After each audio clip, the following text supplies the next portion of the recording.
দেশে বিদ্যুতের ঘাটতি শুধু নাগরিক জীবনের দুর্ভোগ নয়, অর্থনীতির জন্য দিনকে দিন বড় উদ্বেগের কারণ হয়ে উঠছে।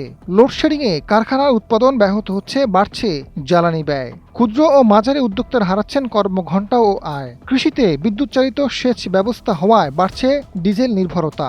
বিদ্যুৎ নির্ভর এসব সেক্টরে উৎপাদন সক্ষমতা কমেছে গড়ে অর্ধেকেরও বেশি। থেমে থেমে ঘুরছে শিল্প কারখানার চাকা। এ অবস্থায় থমকে যাচ্ছে দেশের অর্থনীতির গতি।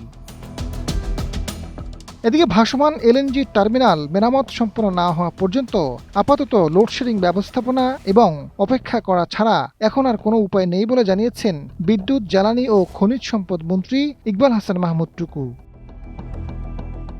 তীব্র গ্যাস ও বিদ্যুৎ সংকটের কারণে দেশের শিল্প কারখানাগুলোতে উৎপাদন ৩৫ থেকে ৪০% পর্যন্ত কমেছে বলে জানিয়েছেন বাংলাদেশ চেম্বার অব ইন্ডাস্ট্রিজের সভাপতি আনোয়ারুল আলম চৌধুরী পারভেজ। তিনি জানান, জ্বালানি ঘাটতির কারণে শিল্প খাত গভীর সংকটের মধ্যে পড়ছে। একই সঙ্গে সংকটের বিষয়টি আন্তর্জাতিকভাবে আলোচিত হওয়ায় তৈরি পোশাক খাতের বিদেশি ক্রয়াদেশ হারানোর ঝুঁকিও বাড়ছে।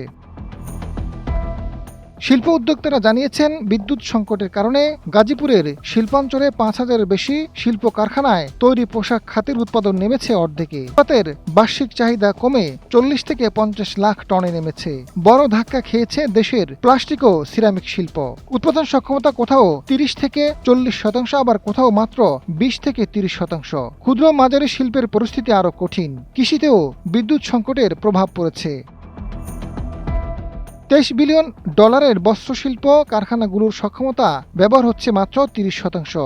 বিজিএমের সভাপতি শওকত আজিজ রাসেল জানান, লাভজনক ও টেকসইভাবে পরিচালনার জন্য বস্ত্রকলকে প্রায় ৯৫% সক্ষমতায় উৎপাদন করতে হয়, কিন্তু এখন হচ্ছে মাত্র ৩০%।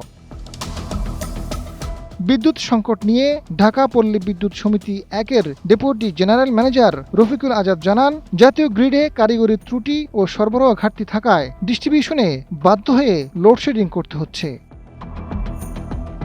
আজাদ ফারুক, সময়ের আলো।